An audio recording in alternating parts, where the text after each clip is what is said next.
അതെ മൊത്തത്തിൽ എന്നെ ഉമ്മാണേലും പാപ്പാണേലും പിന്നെ പണ്ട് പോലെ കാര്യം ഇവിടെ എപ്പോഴും മോഡൽസ് ഒക്കെ വന്ന് ഷൂട്ട് ചെയ്യുന്ന ഒരു സ്ഥലമാണ് ഈ വീട്. അപ്പം അതിപ്പോൾ അവര് പല അങ്ങനത്തെ എക്സ്പോസിങ് ആയിട്ടുള്ള ഡ്രസ്സൊക്കെ അങ്ങനെ അപ്പോൾ നമ്മളത് ചെറുപ്പം മുതലേ കണ്ട് വളർന്നതാണ്. ഇവിടെ മിസ് കേരള പണ്ട് പാപ്പയാണ് കവർ ചെയ്തോണ്ടിരുന്നത്.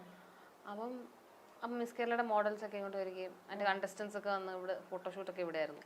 അപ്പം ഞാൻ പണ്ട് റീമ കല്ലിങ്ങലൊക്കെ വന്നിട്ടുണ്ട് ഇവിടെ. പുള്ളിക്കാരിയുടെ എന്തോ മിസ് കേരള പുള്ളിക്കാരി റണ്ണേഴ്സപ്പ് ആയിരുന്നു. അപ്പൊ അതിന്റെ ഷൂട്ടിനൊക്കെ അപ്പൊ ഇവിടെ ഇങ്ങനെ ഒരു എക്സ്പോസിങ് ഫോട്ടോഷൂട്ടൊക്കെ ഭയങ്കര നോർമലാണ്. അപ്പൊ അതൊക്കെ കണ്ടാണ് ഇങ്ങനെ വളരുന്നത്.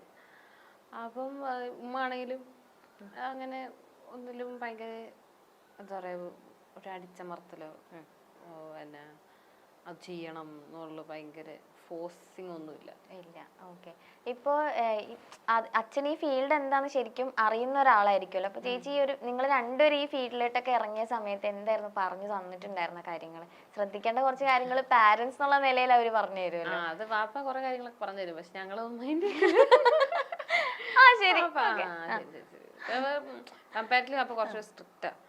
അപ്പം നമ്മൾ കുറച്ചുകൂടെ കണക്റ്റഡ് ആയിട്ടുള്ളത് ഉമ്മായിട്ടായിരുന്നു. സ്വാഭാവികമായിട്ടും നമ്മൾ കുറച്ചുകൂടെ ലിബറൽ ആയിട്ടുള്ള ഒരു പേരന്റ് ആയിട്ടായിരിക്കുമല്ലോ കണക്ട് ആവുക, അവരായിട്ട് സംസാരിക്കുന്ന പോത്ത്. അപ്പൊ വാപ്പ ഒരു ദേഷ്യക്കാരനാണ്. ചെറിയ എന്ത് പറയുമ്പോഴും വാപ്പ ദേഷ്യത്തോടെ പറയുന്നു. ഇങ്ങനെ നമ്മൾ ഇപ്പൊ തീർന്നു ഇപ്പൊ നമ്മളോട് സ്നേഹത്തോടെയാണോ പറയുന്നത്? സ്നേഹത്തോടെ ആണെങ്കിൽ ചിരിക്കാനൊക്കെ ചെറിയൊരു പാടുള്ള മനുഷ്യനാണ്.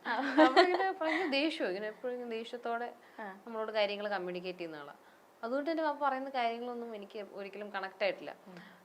അപ്പൊ എന്തിനും പറഞ്ഞു തരുമ്പോഴും നമ്മൾ ഒരു പുച്ഛിക്കാനുള്ള ഒരു ടെൻഡൻസി എപ്പോഴും ഉണ്ടായിരുന്നു. വാപ്പയ്ക്ക് അത് ആ ഒരു കാര്യം വാപ്പ ഒട്ടും ഫ്രണ്ട്ലി ആയിട്ടല്ല അത് പറയുന്നേ.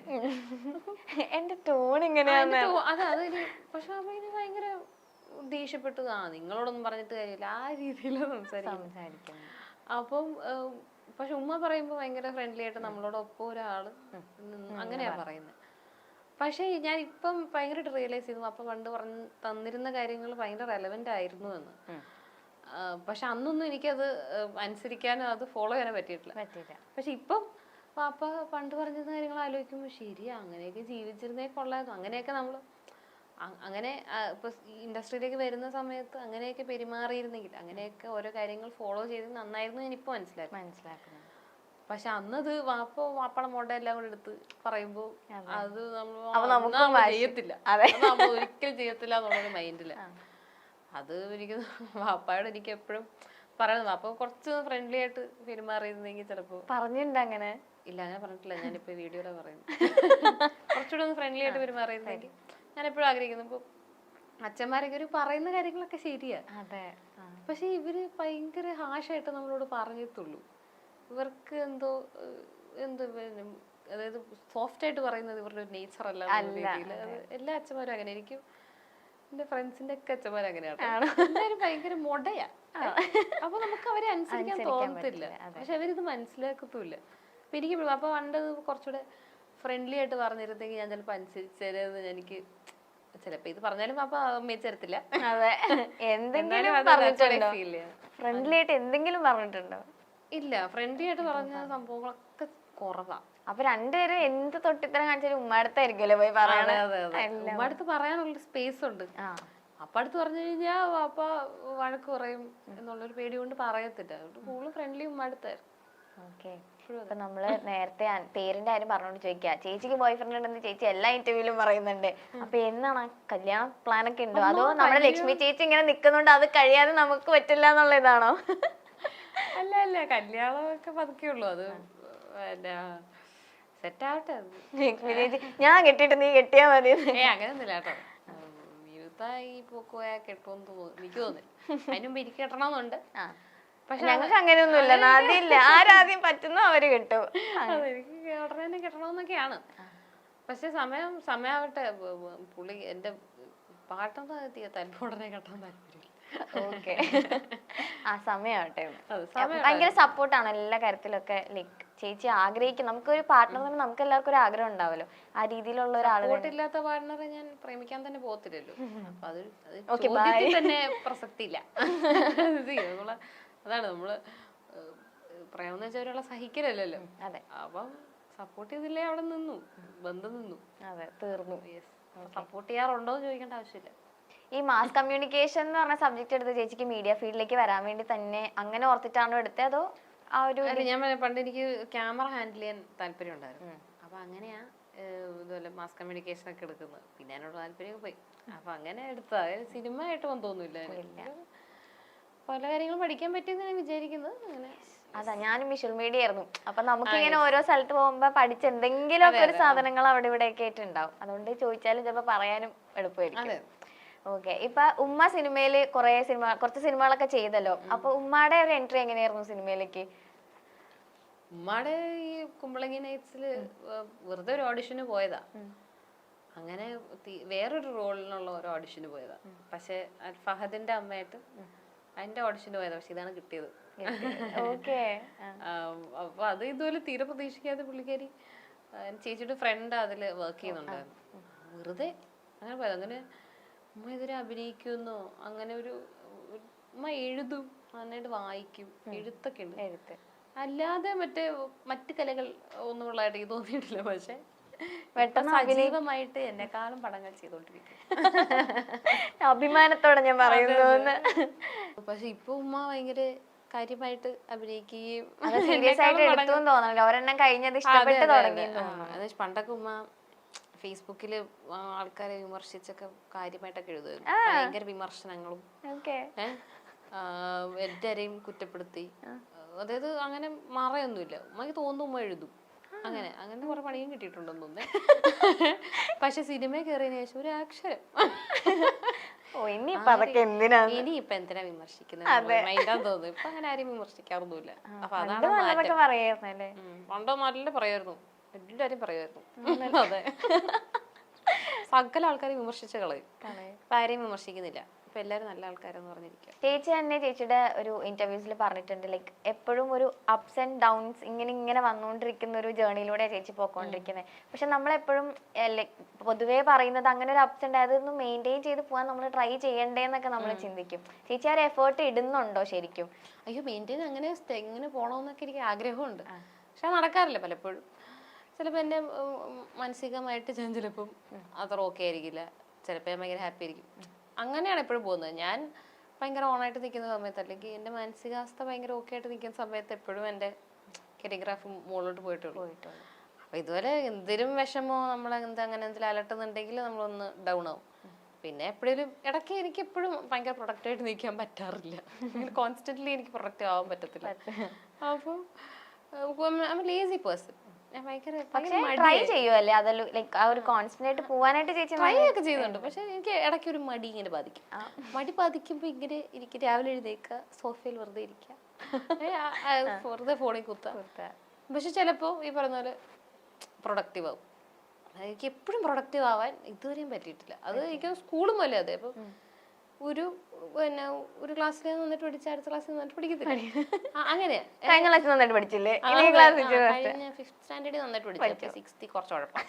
അങ്ങനെയൊക്കെ ചിന്തിക്കുന്നത്. പണ്ടുപോലെ അത് എനിക്ക് കോൺസ്റ്റന്റ്ലി പ്രൊഡക്ടിവിറ്റി പറ്റത്തില്ല. ഐ ലൈക്ക് വെറുതെ ഇരിക്കാൻ അത്രേ ഇഷ്ടമായിരിക്കും. ഇങ്ങനെ വെറുതെ ഒരു പണി എടുക്കാതെ, അതിപ്പോ ഫോണില്ലെങ്കിലും വെറുതെ പുറത്തോട്ട് ഇങ്ങനെ അന്തം വിട്ട് നോക്കിയിരിക്കാൻ ഇഷ്ടമായിരിക്കും.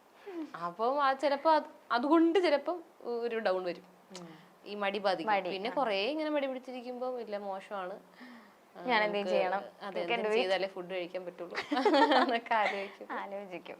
ഓക്കെ, അല്ല ഇപ്പൊ അതുകൊണ്ട് പോസ്റ്റ് അടിക്കാനും വലിയ പ്രശ്നമൊന്നും ഉണ്ടാവില്ലല്ലോ, നമുക്ക് പോസ്റ്റ് എനിക്കൊരു പ്രശ്നമേ അല്ല. പക്ഷെ ലക്ഷ്മി ചേച്ചിയുടെ കാര്യമൊക്കെ ആലോചിച്ച് നോക്ക്. പാവം നമ്മുടെ ഇതില് 4 മാസമൊക്കെ ഫുൾ വീട്ടിൽ നിന്ന് മാറി സിനിമ ഞാൻ ഇനി പോവാ, ഞാൻ ഇനി കുറച്ച് ദിവസത്തേക്ക് എങ്ങോട്ടെങ്കിലും പോവാന്ന് പറഞ്ഞിട്ടൊക്കെ സെറ്റ് ചെയ്ത് പോയത്. അപ്പൊ അതൊക്കെ വെച്ച് നോക്കുമ്പോ കുറച്ചൊരു അതെ, പിന്നണിയിൽ പ്രവർത്തിക്കുന്ന ആൾക്കാർക്ക് ഇങ്ങനെ കോൺസ്റ്റന്റ് പണിയാണല്ലോ, അതാണ് അവരുടെ പ്രശ്നം. പക്ഷെ പോസ്റ്റ് അടിക്കുന്നത് അത്ര എളുപ്പമുള്ള കാര്യമൊന്നുമല്ല. ശരിയാട്ടോ.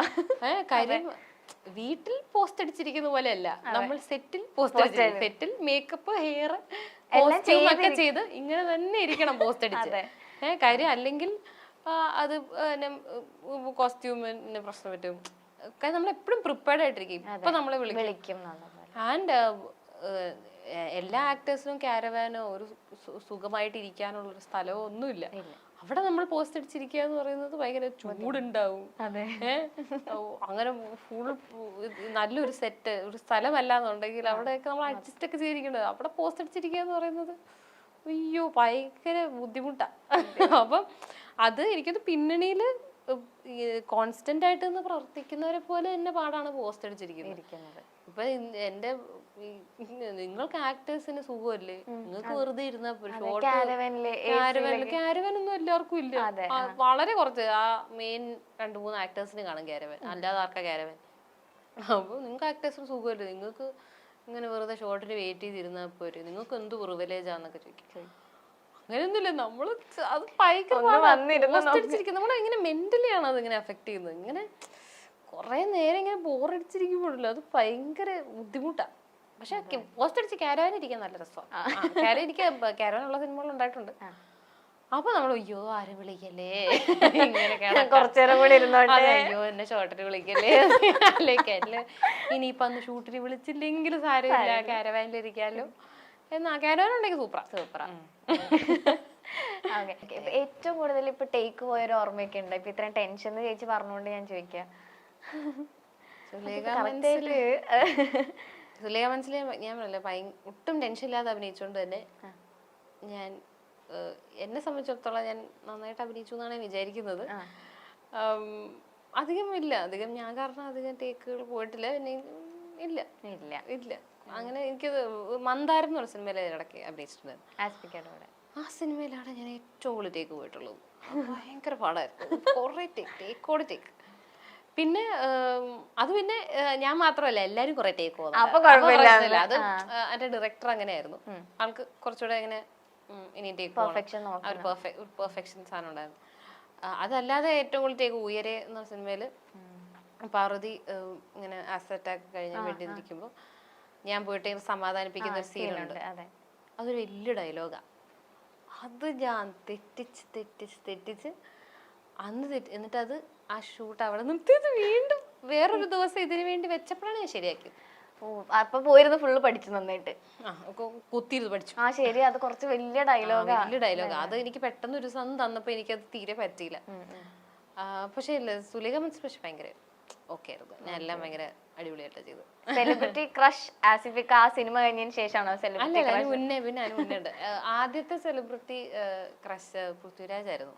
സ്വപ്ന കൂടൊക്കെ കണ്ടിട്ട് ഭയങ്കര ഇഷ്ടമായിരുന്നു. ഭയങ്കര ഇഷ്ടമെന്ന് വെച്ചാൽ ഞാനും ചേച്ചിയും ഇങ്ങനെ അത്ര ഹാർഡ് കോർ ഫാൻസ്. അങ്ങനെ കുറച്ച് കഴിഞ്ഞപ്പോഴാണ് ഇതുപോലെ ആസിഫിക്ക വരുന്നത്. സോൾട്ട് ആൻഡ് പെപ്പർ ഒക്കെ കഴിഞ്ഞതിന് ശേഷം പിന്നെ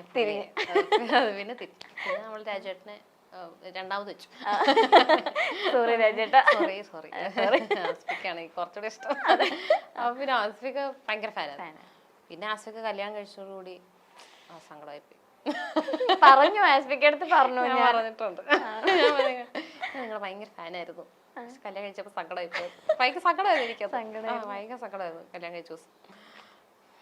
പക്ഷെ ആസിഫിക്കയുടെ ഫാമിലി കാണുമ്പോ തന്നെ നമുക്ക് ഭയങ്കര ഇങ്ങനെ അവരിങ്ങനെ കൊണ്ട് നടക്കാം, പിള്ളേരെയും ചേച്ചീനെ കൊണ്ട് നടക്കുന്ന കാണുമ്പോ തന്നെ നമുക്ക് വീണ്ടും അസൂയ. മലയാള സിനിമയിലെ ഒട്ടേറെ ആരാധകരുള്ള നടിമാരിൽ ഒരാളാണ് അനാർക്കലി മരക്കാർ. ചുരുക്കം ചില സിനിമകളിലെ വേഷമിട്ടിട്ടുള്ളൂ എങ്കിലും തന്റെ അഭിനയ മികവ് കൊണ്ട് കഴിവ് തെളിയിച്ച കലാകാരി കൂടിയാണ് അനാർക്കലി. സോഷ്യൽ മീഡിയയിൽ ആക്റ്റീവായ താരം തന്റെ ഫോട്ടോഷൂട്ട് ചിത്രങ്ങളും മറ്റും പങ്കുവയ്ക്കാറുമുണ്ട്. ഒരു സിനിമാ കുടുംബത്തിൽ നിന്നാണ് അനാർക്കലി വരുന്നത് എന്ന് വേണമെങ്കിൽ പറയാം. കാരണം അനാർക്കലിയുടെ സഹോദരി ലക്ഷ്മി മരക്കാർ അഭിനേതാവാണ്. മാത്രമല്ല അമ്മയും പല സിനിമകളിലും അമ്മ വേഷങ്ങളിൽ ഒക്കെ എത്തി തിളങ്ങിയ നടിയാണ്. തന്റെ ജീവിതത്തെക്കുറിച്ചും തന്റെ കാമുകന്മാരെ പറ്റിയും അങ്ങനെ എല്ലാ കാര്യത്തെ പറ്റിയും തുറന്നു പറയുന്ന ഒരു നടി കൂടിയാണ് അനാർക്കലി. സുലേഖ മനസ്സിൽ, മന്ദാകിനി, ഗഗനചാരി തുടങ്ങിയ സിനിമകളിലൂടെ പ്രേക്ഷകരുടെ കയ്യടി നേടാൻ അനാർക്കലിക്ക് സാധിച്ചിട്ടുണ്ട്. സഹനടിയായി മികച്ച പ്രകടനം കാഴ്ചവെച്ചിട്ടുണ്ട് അനാർക്കലി. സോഷ്യൽ മീഡിയയിലും സജീവ സാന്നിധ്യമാണ് താരം. പങ്കുവയ്ക്കുന്ന ചിത്രങ്ങളും റീലുകളും എല്ലാം വൈറലാകാറുണ്ട്. തന്റെ പാട്ടിലൂടെയും ഡാൻസിലൂടെയും സോഷ്യൽ മീഡിയയുടെ ശ്രദ്ധ നേടാറുണ്ട് അനാർക്കലി. അനാർക്കലിയുടെ അഭിമുഖങ്ങൾക്കും ആരാധകരുണ്ട്. മറയില്ലാതെ തുറന്നു സംസാരിക്കുന്നതാണ് അനാർക്കലിയെ എപ്പോഴും വ്യത്യസ്തയാക്കുന്നത്. തന്റെ പ്രണയങ്ങളെക്കുറിച്ചും ബ്രേക്കപ്പിനെ കുറിച്ചും ഒക്കെ അനാർക്കലി അങ്ങനെ സംസാരിക്കാറുണ്ട്.